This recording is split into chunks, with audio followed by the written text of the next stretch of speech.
On this episode of the 2020 Awards podcast, we're going to be taking a look back at a little-known Russian classic, Ballad of a Soldier. Это дорога в город. И те, кто уезжает из нашего села, и те, кто возвращается потом в родные места, уходят и приходят по этой дороге. Okay, so enough of that. I'm going to guess that most of our audience isn't fluent in Russian, and we'll just get into the heart of the show.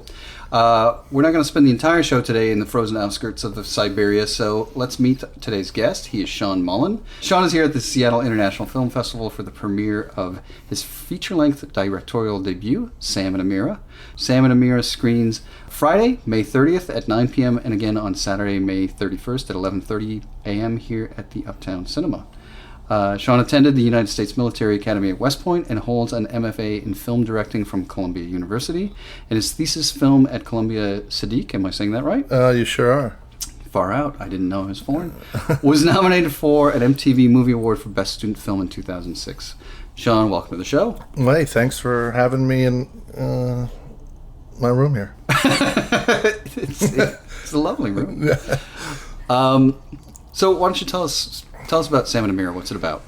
Sam and AMIRA, it's a love story about an Army veteran and an Iraqi immigrant in New York City. They kind of have this whirlwind love affair, and it's kind of like an unlikely romance at first, but it blossoms, and it's really about these two outsiders who kind of find each other in this country where they shouldn't be outsiders. And I don't know, I think veterans and immigrants have both been kind of marginalized in today's society, and so I wanted to explore that, and I thought the best way to do that was, you know, with a love story, kind of way to bring them together. So that's really what it's about, I guess, on the big scale there. Yeah, that sounds pretty good. Well, let's hope. Well, you know, you just showed me the trailer. The trailer looks great. Okay, say that louder. The trailer looks very good.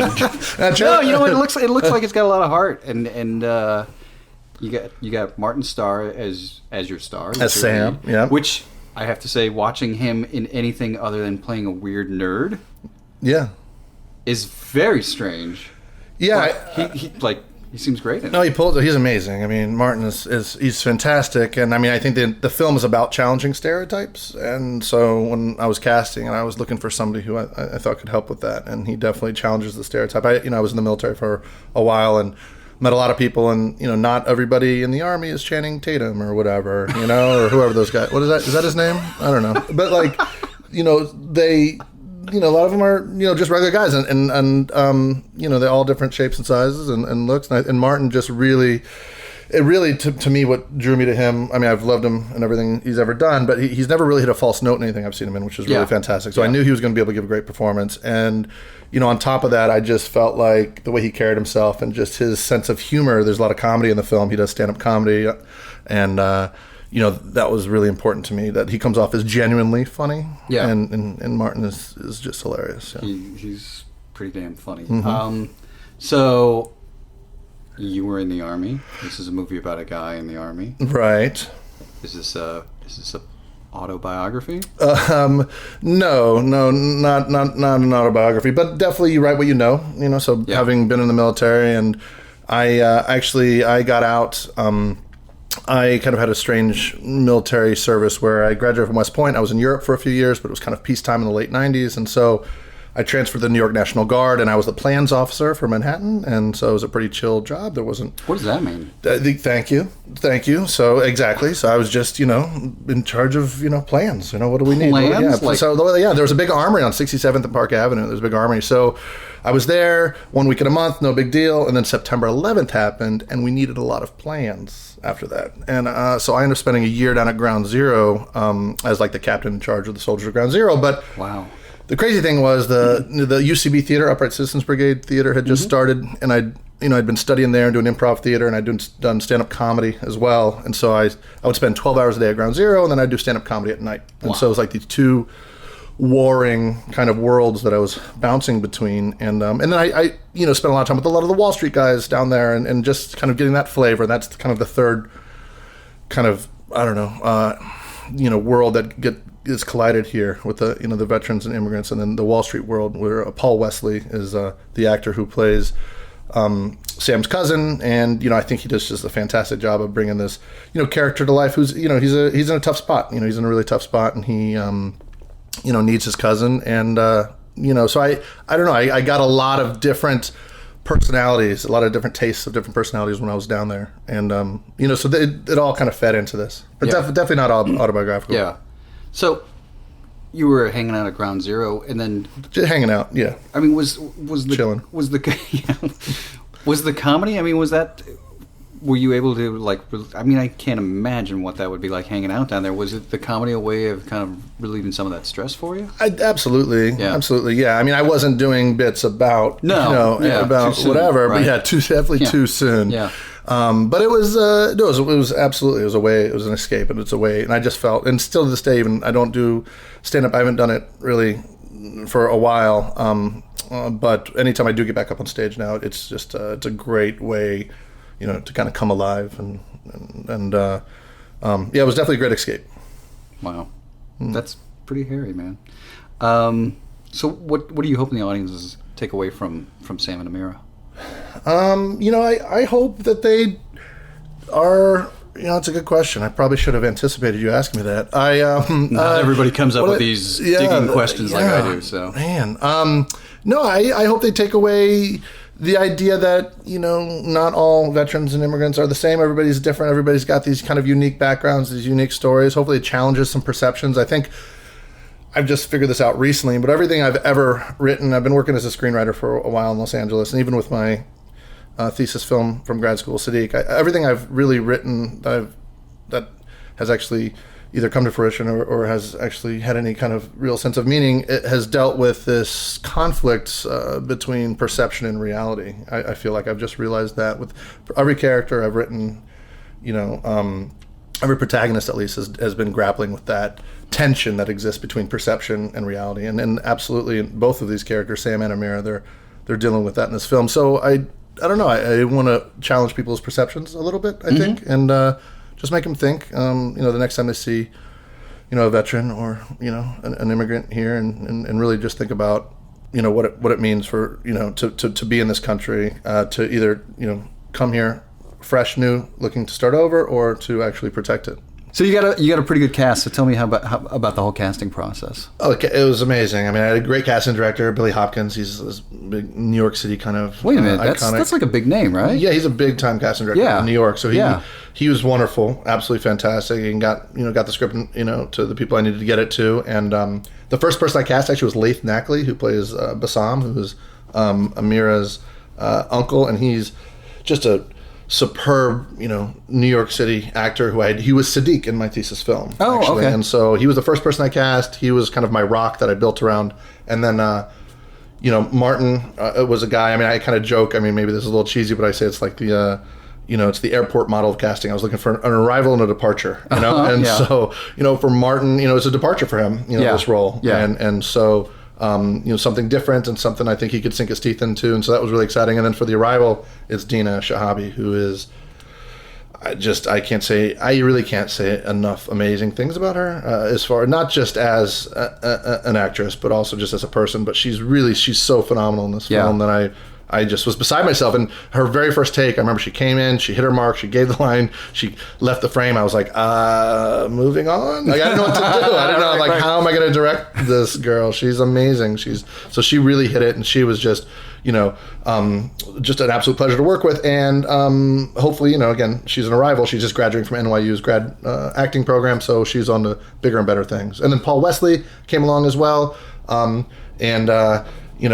read the script, really, really liked it, and it was something different from him. He's been on the Vampire Diaries TV show for a long time, and he was looking to do something a little different. And we talked. Something new to sink his teeth into. Oh, sorry, zing, I had to. Zing. I had to. That's nice. That didn't suck. Yeah. Oh. Anyways, so he's awesome too. So I was blessed. I really just through and through, and amazing cast. Ross Marquand is in the film. He's known online as a big he's an impersonator, but he does all these crazy, just wickedly talented kid. But he just brings to life a character he plays, the best friend of Paul Wesley, and he just brings to life a character that you just can't like in real life, but somehow you just love him, and it's all raw. So just through and through, from head to toe, the cast is just phenomenal. Well, the film you chose, Ballad of a Soldier, is about a Soldier. Yes, it is. It was released in 1959, and it was set during World War II. Ballad of a Soldier follows 19-year-old... I'm going to do my best to not mangle his name. Alyosha? Sure, let's go with that. Yeah, okay. Who gets a medal as a reward for a heroic act at the front. Instead of this medal, he asks for a few days of leave so he can go visit his mother and repair the roof of their home. On the train eastwards, he meets Shura. That one's easier to read. Who is on her way to her aunt, and in those few days of traveling together, they fall in love. So... sounds like there's some parallels here between Sam and Amira and Ballad of a Soldier. Yeah, absolutely. After rewatching it again, I've seen the film, I don't know, maybe a dozen or so times. It's definitely one of my favorite movies of all time, and rewatched it recently. And it's amazing how much I stole from that film in my movie. There's so many moments that are directly, I feel like, lifted, like subconsciously. I wish they were more conscious. I wish I was more aware of what I was doing. But I just, after rewatching it, there's a lot of great moments. And yeah, again, it's a whirlwind love affair. They kind of meet and they fall very deeply, very fast, very intense love. And there's something about that I've always found just really interesting. Yeah. This idea of, this world can be, a f***ed up place, and let's grab hands and just go through it together. Let's just do this, Yeah. So I was really just pulled in by that love story, and just the filmmaking in the film is wonderful. The storytelling, it was nominated for an Oscar for best screenplay, which doesn't happen often for foreign films, and fantastic screenplay. I just love everything about it. Yeah, actually, the opening scene is great. Yes. It starts with this woman, kind of dressed in black, but not entirely, walking through a small country village, and we see her walking alone, and in the foreground there's a gaggle of girls, and they're all having a good time, and just the contrast between this woman by herself, absolutely, completely solitary, completely alone, and then these girls just having a great day. She walks past them, and then she kind of like walks through them almost, really, and then she comes across a couple with a newborn baby, and again, this is a small town, so it's a village. Everybody there knows everybody. Absolutely. And again, you'd think maybe there's sort of a recognition of, oh, how is your new infant? And she just blasts right past them, and they kind of give her a look, and then we hear the narration begin, and the narrator tells us this is the story about this woman who has lost her son at war. But just great visual storytelling. Absolutely. I mean, the shot selection in that film is fantastic. The composition throughout is really, really amazing. That opening scene is wonderful. And as she clears frame, I remember, we just hold on that couple with the baby just staring back at her. Yeah. And right away something's up with this woman. Something. And that first scene sets up the main tension for the film. This idea of, is she ever going to see her son again? Right.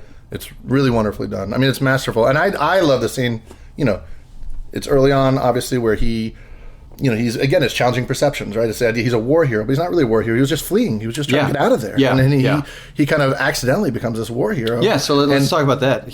So basically what happens is, it's him and he's a radio operator. Yeah, absolutely. Right? He's a signal. He's in the signal corps, And him and his I was going to say teammate, but... Sure, let's go with that. Let's run with that, yeah. The guy that he's out in the field with, they get attacked by a tank, and he picks up a rocket launcher and he gets lucky. I mean, he flees really, and he chases, and there's that crazy kind of sequence. The filmmaker, he was really pushing the equipment to its limit with the film, which I really love. You could tell he wanted to do things the equipment really couldn't do, which I love. He's really pushing the envelope there, but. And all of a sudden, he trips in this ditch and he finds this big gun and he shoots, he kills this tank, he's a hero, and then that's the scene that really just, that he gets called in the general's office, and you think he's going to get a medal, and you're so excited for this guy, he's going to get this medal, he's a soldier, and he tells the general, you know what, I don't really care about the medal, my mom's roof is leaking, can I just go home and fix my mom's roof? Right. You know what I'm saying? It's just like the greatest setup to a character. Like, you love him. You love him. I mean, there's nobody who doesn't just absolutely love this kid. Yeah. It's like, he doesn't care about his medal, he wants to go fix his mom's roof. Right. And it's leaking, and winter's coming, and he's really worried. And so he gets a pass to go home to go fix his mom's roof. And it's just, instantly just a great setup to a film. Those first two scenes with the mom and then him, there's going to be a fantastic film. And the narrator tells us at the beginning that he's buried in a town far, far away. Yeah. So you know he's not gonna. The question is, as you said, the question is he gonna make it home? Absolutely. But you know he's not gonna. He's not going to. Yeah. Which is great because when we get to the ending of the film, it's very powerful. It's heartbreaking because you know it's very like powerful. Yeah. Basically what happens is he spent the entire. He has 6 days, right? He has 2 days to get there, 2 days to spend with his mom, and 2 days to get back. Yep. And then, great ticking clock, screenwriting wise. Yeah. And then what ends up happening is he's so giving of himself that he spends the entire movie basically helping all these other people that he encounters, like, take care of their lives. Yes. And somebody asks him, "Oh, you're going back to your town. Can you bring this soap and give it to my wife?" And I can't remember. There's a couple things like that. Well, the guy who lost his leg and he helps him get to his wife, and I mean he's almost moral to a fault. Which people who watch Sam and Amira will see that in Sam. Oh, I mean, interesting. So, okay, and that's another thing I absolutely stole. I mean, he's Martin's character Sam is probably his biggest flaw is this idealism that he can't let go of. Right. And that he had that grew on him in the military. And it's the same thing, in Ballad of a Soldier. He has to do the right thing at all times, and because of that, it delays him getting home. Right. And it's really, and you want him to get home. You really do. You're rooting for this kid. Yeah. I don't know about you. Did you find yourself rooting for him? No, I did. And it's so funny because when I asked you if Martin would be interested in doing an episode, you were like, he's just going to make fun of me for. Yeah, he would. Yeah, if he ever listens to this, he'll just make fun of me for even talking about this film probably. But no, it was really good, and it was like, as we were saying, you get to the end, and it's really tragic because he has spent his entire time getting there in the service of others, and so when he finally gets there, he's got 10 minutes. He's got if that, maybe 5, not even. Yeah, and it's just like, and it's also horrible because all the other women in the town come running out and like, have you seen my son? Ivan, have you seen Ivan? Yeah. All right, well, it's time for us to take a break. Oh, great. And like I said, it's a pretty obscure film. Sure. But, here in Seattle, I don't know if you know about this, Sean. What's that? We have Scarecrow Video. Oh, really? Yes. Scarecrow Video is one of the largest independent video stores in the country, located in Seattle's beautiful University District. Another one of my favorite films all time is Scarecrow, the Gene Hackman Al Pacino film. Scarecrow. Have you ever seen that? I don't think I have. Holy cow. Well, you can probably rent it at Scarecrow Video. You can. Is that a good plug? I know for a fact that you can. Did I just nail that? Did I just get a lifetime of free rentals from Scarecrow Video? No, I'm joking. No, I'm joking. But no, Scarecrow's a fantastic. You guys, everybody out there, Scarecrow is one of my other all-time favorite films. It's a very little known film, but it's Hackman and Pacino. I mean, it's amazing, and it's gorgeous. It's a gorgeous film, very well shot, and it's got this beautiful, amazing, emotional, climactic ending as well. So, anyways, I didn't mean to interrupt the plug for Scarecrow, but you didn't. I think you enhanced the plug for Scarecrow. Good. And I'm sure they have it at Scarecrow. I know Video. for a fact they do because they have everything under the sun. If they don't have it, it hasn't been made yet. So, for more info, visit scarecrowvideo.com. I will. I'm going to do it from LA. I'll just they'll right up. ship me down some videos. The street, it's not. Do they sell videos there? Or they do. Do they? Yeah. I can buy my videos from there? They sell videos, and they've got like crazy soundtracks. Really? Do they have movie posters? I'm actually looking for a poster of Ballad of a Soldier. I was looking for one the other day. They might. They might? That one might be kind of tough. All right. We'll see. They might. All right. One of the things I want to talk about was the performances in the film. Yes. And there's the moment when he goes into the general and asks for the medal. Yes. Someone asks him, did somebody else destroy the tanks? Like, they didn't believe him, or they were kind of kidding with him. Yeah. And he does this, like, he smiles, and he goes, no, But it was so honest and genuine, and it was like it felt like a real moment to me. Absolutely. Whereas, especially like back in the 50s, everything was so serious, you know? Yep. And it really caught me off guard when I saw that. Yeah, very soft moment. Yeah, I agree. It's not... it was very... Again, that's the scene where you fall in love with him. And then you just really see that, man, this kid is just so sincere and so honest. And really fantastic. Yeah, and just throughout, little details. There's the the guard on the train. Yes. And there's a moment where he kind of, is checking himself in the mirror. And, it's just, I don't know. There's just a lot of really nice little touches throughout that just feel like they felt like real people. They really did. Yeah, absolutely. And to be able to get two people so close together in such a short amount of time, again, that's something with Sam and Amira. I really tried to, I went back and watched the film a couple times. Like, how did they do it? They only had, they didn't have much time to get them, really together. And some of these images you had to pick. There's a great image of them on the train with the wind blowing towards the end. The last time they really see each other, and her hair is like, it's almost like a magnet. Like, you know what I'm talking about? Yeah, I know exactly what you're talking about. Love that. I mean, I love that shot. It's gorgeous, Yeah. So. Well, that's the other thing is the shots. Like, up here in Seattle, there's me and maybe a half dozen people that like Spielberg. Okay. But so I'm always watching Spielberg movies and stuff. He's a fantastic director. And he's gonna have a career, that guy. One of these days. Eventually. Yeah. You might. He's got to hang. Just persevere. I text him. I'm like, Stevie, hang on, buddy. Persevere. Don't get down. It's gonna happen for you. It's gonna happen for you. Yeah. Yeah. But I felt like a lot of the shots in this film.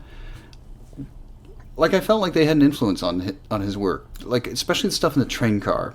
Yeah, maybe. Let's give him a call. Let's see. Let's give him a line. Let's see. I'll text him real quick.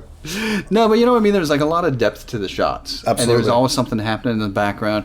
Just a really beautifully put together film. Yeah, well, I was blown away too that the aspect ratio is just your kind of standard box 4:3 or it was not you look at movies nowadays, they always say to be cinematic they've got to be the super widescreen 2:35 or whatever, but this was not that, and to be able to achieve those compositions with the limited kind of aspect ratio he was using, it's to me really really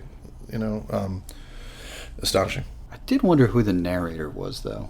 Oh, who, the voice? Well, just in the sense of like... Oh, like who like in the bigger picture of the story. Yeah, that is interesting. I haven't wondered that, but I'll start wondering. I'll start wondering who that was. I don't know. Yeah, I just feel like it was a very kind of classic, open a book, shut a book, once upon a time, just kind of voice of God. Yeah. That's why I was always taking it. Maybe it was God. That would be interesting. Maybe. Yeah. We could ask him. You know what? Yeah, I'll call him and Steve. They're probably hanging out. They might be. There's a good chance. Yeah. But it's funny because I think you could have done without the narration, except I think it's so important that you no, you gotta have that he's it. not. Yeah, he's not. Never see her again. Yeah, because that's what makes And we'll talk about it, but that that moment at the end. I mean, every time I see that moment. You choke up, you get tears, you swell. Yeah, you have to. It's so because it's planted that you don't know if it's going to come or not. Right.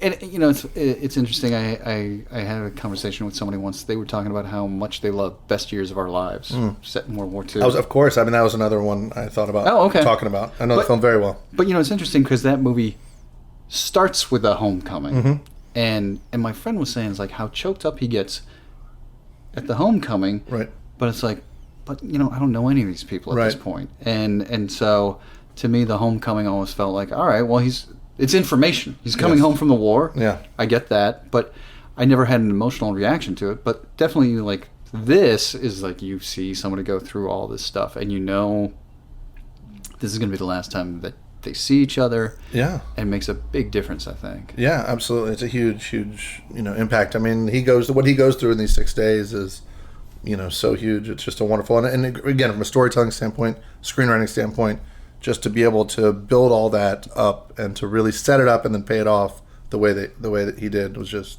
I just think the totality of the film. I mean, from the screenwriting to the performances to the cinematography to the direction.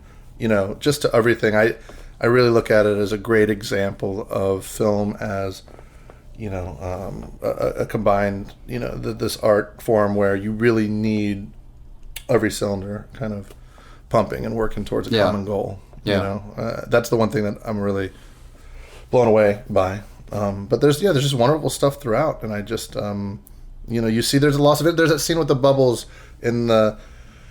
Let's see. So the soap scene when he goes back he gives the soap to the wife, and then he finds out that the wife isn't, right. There's somebody else in the house. And then he kind of again has morals, get the best, kind of the best of them, and he goes back, and the little kids are kind of blowing bubbles, and, the bubbles are floating down, and it's kind of, and they're popping, and when she goes up, on the way up, she's kind of smiling when she sees the bubble hit her hand, and then when she comes down, she's not anymore. It's kind of, to me, this loss of innocence, and these kids with these bubbles, just playing games. Yeah.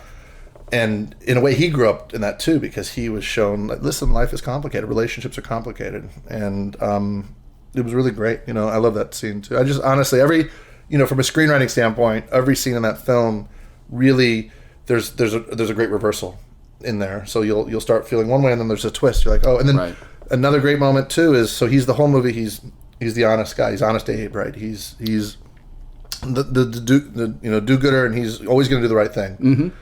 However, he goes, and when he takes the soap back and he goes and gives it to Pavlov, the guy who's delivering the soap, so he was going to give it to the wife. He gives it to the dad instead, and the dad's and we should just clarify that he takes it away from the wife because the other person in the room is obviously having an affair. She's having an affair. She went to deliver the soap to this guy's wife, and he gives it to her, and the scene when he takes it back from her is amazing. It's like he's just looking at her, and he just grabs it. It doesn't say anything. It's like, it's a great example of action speaking louder than words. That scene is fantastic. So he takes the soap back. He's like, I'm going to give it, screw her. I'm going to give it to his dad instead. So he tracks down the dad. Dad's sick, and the dad's dying, obviously, and the dad wants to know about his son and how his son's doing on the front. And in that moment, and it's a great moment, and I've been teaching a lot of filmmaking down in LA too, and you always, anytime you move the camera, you want to move it on either some sort of action or some sort of emotion, right? And they're standing up, and he says, tell me about my son, well, he doesn't know anything about his son. He doesn't know this guy. The guy just ran into him. He ran into him on the way out and took the soap, so he knows nothing about this. So what he should do is tell the truth. That's what his character would do, right? Tell the truth. And he's standing up. It's a two-shot. They're standing up, both him and her. They're both standing, and then all of a sudden, that's great. Another great. You talk about great performance. You see it click. He's like, fuck. He's like, I gotta lie. I gotta lie. There's a time to lie. And they sit down, and the camera pushes in. It pushes into a tight or two. And again, that push in is both on the action of them sitting and the emotion of him making the decision. Right. And so it's kind of that combination where you're moving the camera not just on action but also on emotion. Mm-hmm. It's a great, nice, simple push. You land in the two. And he says, your son, everyone loves your son. And he makes this great story. And he goes, and he embellishes, right? And he goes on, it's awesome. He's like, the commander always says, Pavlov's the best. He goes, he catches himself in this lie, and he just lets it roll. Yeah. And it, to me, is like, yes, so endearing. And so there's a time to lie. Yeah. There's a time to lie, and that was a big thing. Actually, it's really funny. But at West Point, there's this honor code, this cadet honor code at West Point. A cadet will not lie, cheat, or steal, nor tolerate those who do. Right? Mm-hmm. So you can't. There's a toleration clause, which got people into trouble. And I vividly remember talking about this one case where we said, what if we go over to our sponsors? You had these sponsors, right? And so, what if you went over to your sponsor's house, who's like officers, like this major's house, and you went over, and his wife cooked a meal, and the meal was just shit, right? It was the worst thing you've ever put in your mouth, right? And she says, what do you think of the meal? Yeah. What do you do? Yeah. What do you do? Do you say, this is the worst piece of shit. I can't eat this. I'm going to throw up. Like, I need help. Can you please call somebody, right? Like, that's the truth, right? And that's what cadets should do, right? Or do you lie? And do you say, you know what, ma'am? It was absolutely wonderful. Thank you so much. Mm-hmm. And it was a really sticky point there. And of course, I was the thorn. I was the thorn a lot of side of West Point. I feel like when I was there, but that was definitely, that was a moment. That's something. That's something. So is there a time to lie? What was their answer? What did they know? Is waffling. I mean, there's no real. What do you do? Okay. They would say lie. I mean, that was the thing. It was like, well, it's equivocation. Equivocation's not really lying. So it's like this whole gray. I don't know, but to me, like, I've always been fascinated by that. I've always been fascinated by, those fine lines there. And so, I don't know. It was just really, really interesting to see that, but to see that in the film, because he does that. He's the honest guy, and then he lies, and it's a great moment to lie. And he really grows up a lot in 88 minutes. In this film. Which, again, falls in love and learns a lot and loses some innocence and stands up and is a war hero. I mean, and it's funny because she lies to him. Yes, she does. Of course, when they first meet. Yeah, Yeah. because she's afraid. She's afraid of him, and and so she's like, "I'm off to see my fiance." Yeah, exactly. And so he kind of holds back and is like, "Oh, all right, well, Yeah. I'm not gonna move in on some other yeah, well, guy's territory." he's too good of a guy for that. Yeah, So, and then like just as they're breaking up, or like just the train's leaving. I mean, that's the great thing about this too. Yeah. Every single scene is just packed with, great dramatic tension where you hear the horn of the trains, and she's like, "Okay, you know what? I'm not engaged. I'm single, but I was scared of you." And he's like, and I was like, Jesus Christ, like what? Are you serious? And he has to get on the train, and he's on the train, and he's yelling his address to her, and she can't hear, and he can't hear her address, and that's shot too, again, from a filmmaking standpoint, from 1959. I mean, just those tracking shots, both along the train on him and then down on her. She's got to be running 30 miles an hour, like she's flying. Look at that again, she's moving. I don't know, she's did very well, and so.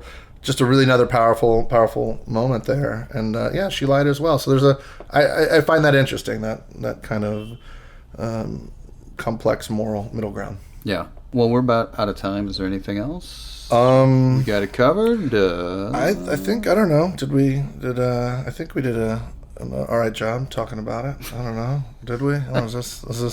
You asked me. I don't know. Ask me another question. Am I exhausted? It's been a long day. But no, I don't have anything else to say. Thank you so much for your time. I hope people check out Sam and AMIRA. Thank you. It was great seeing this movie. Like I said, it's funny. I thought I had seen somebody talking about it, and there's this like 15-hour series called The Story of Film. Yeah, I've seen it.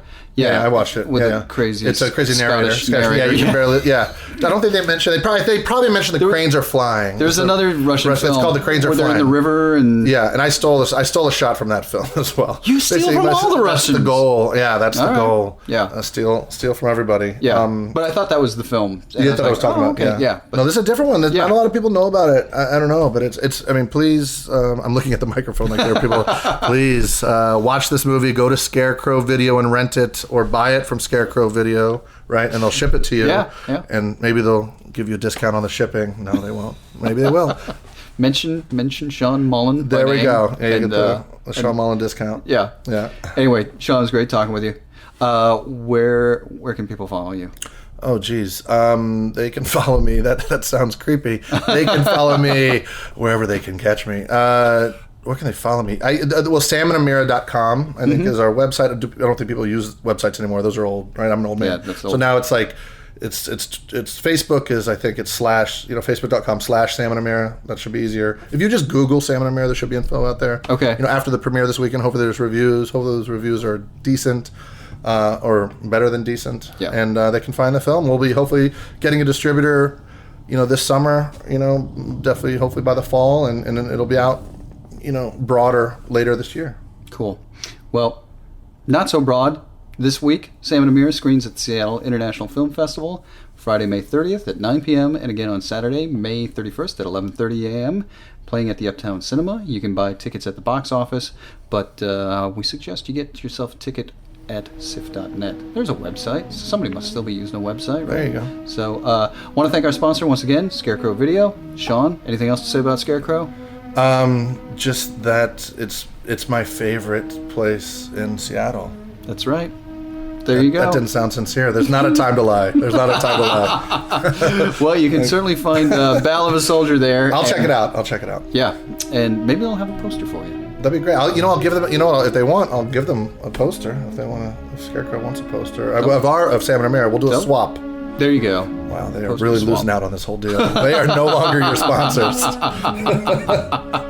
Anyway, until next time, remember, it's never too late to start thinking about the past.